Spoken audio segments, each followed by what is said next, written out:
Thank you, Sejus, for having me. It's a great honor for me having a chance to talk in this wonderful meeting. I'm Inja Park from Assam Medical Center, South Korea. Today, I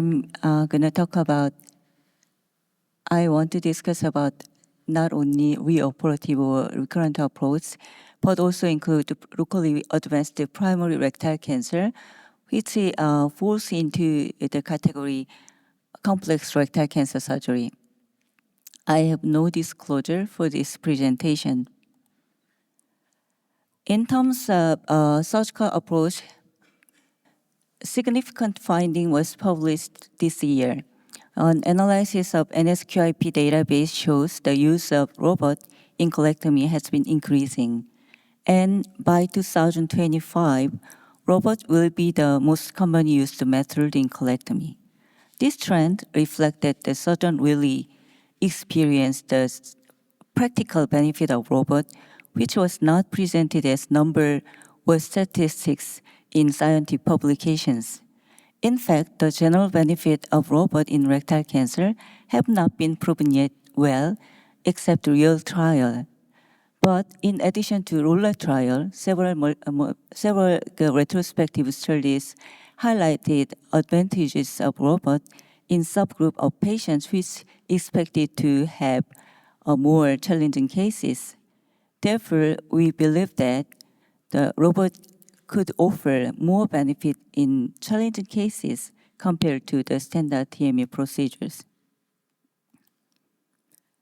As you can see in this table, there have been steady introduction of robot beyond TME for primary locally advanced rectal cancer. It ranges from the case report case series to cohort study.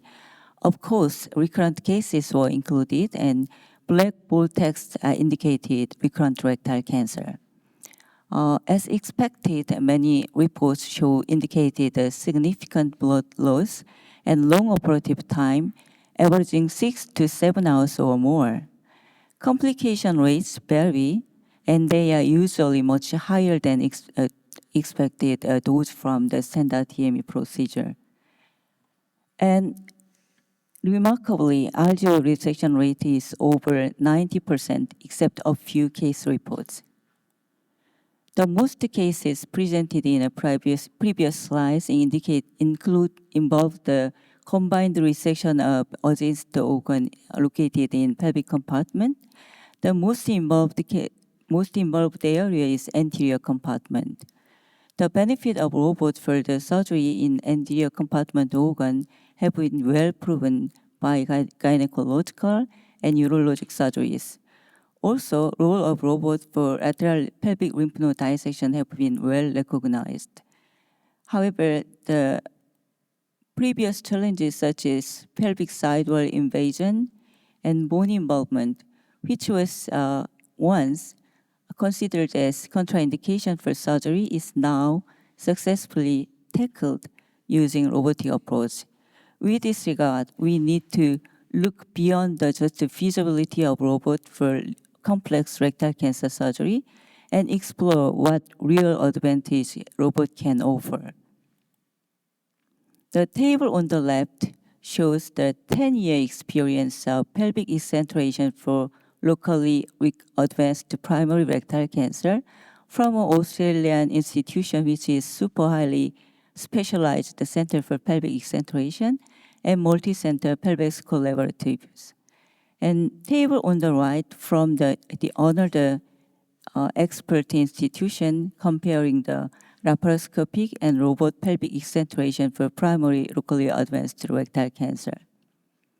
While the direct comparison is nearly impossible because the quite huge variety of surgery scope and patient condition and pathology and the extensive adjuvant treatment, just a rough look at data suggests that both laparoscope and robot shows the even better outcomes in terms of alveolar resection and complications, even compared with the highly specialized center. The difference is even noticeable when compared to the multi-center result. And there might be, looks like there was no difference between laparoscope and robot pelvic accentration, But considering the number included in each surgical approach, robot might include the many cases from the early stage of learning period. Therefore, it is worth to noting that robot can help to reduce the gap with the techniques from the learning curve. Although robot shows a promising result in treating the locally advanced primary rectal cancer, surgery for recurrence cases is quite different area. Surgery for recurrent rectal cancer involves the difficulties beyond the extensive pelvic centration. It includes difficulties in surgical dissection due to loss of surgical plane, adhesion, and the fibrosis caused by tumor itself or prior surgery. Indeed, the surgical space is quite limited due to sometimes huge tumor or fibrosis or the invasion from the tumor. Indeed, proximity to vital organ increases the risk of bleeding or the other complications. Also, patients usually already have received extensive adjuvant treatment, limiting treatment option beyond surgery. This point even make achieving alveolar resection is more crucial, yet technically and biologically, it is difficult to ensure safe margin. Indeed, sometimes closed wound is another major concern.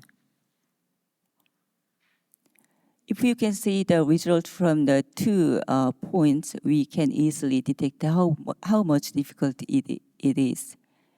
For the locally recurrent rectal cancer, the alveolar resection is much lower. When it comes to a multi-center result, it just lies around 50%.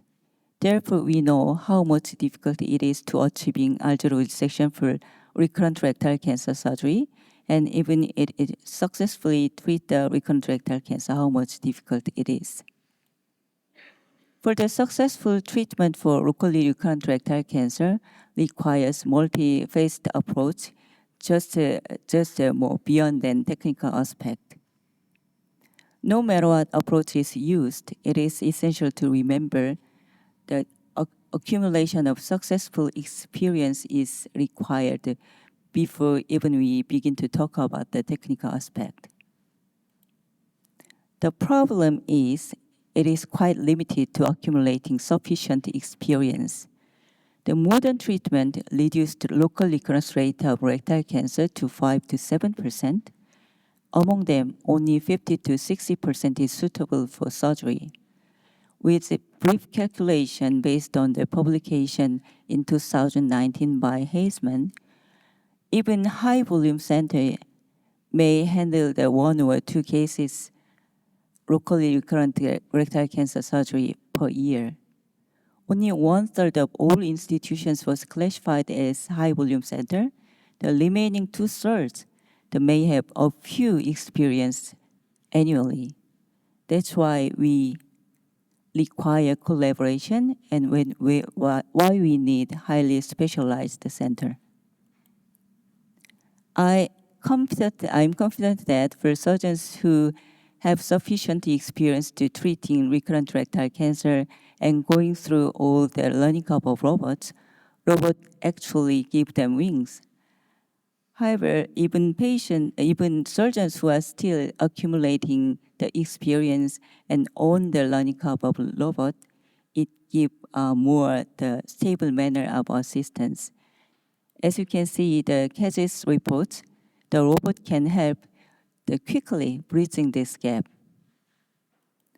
However, when we consider applying robot in our complex rectal cancer surgery, we have to be aware very well both the strengths and especially limitation of robot, because we have to handle the intraoperative events and complications with these very limited characteristics of robot. And I'd like to emphasize again the successful treatment of recurrent rectal cancer is just not an issue of the technical aspect. It's rather than a matter of experience, knowledge, and even philosophy as well. Thank you for attention.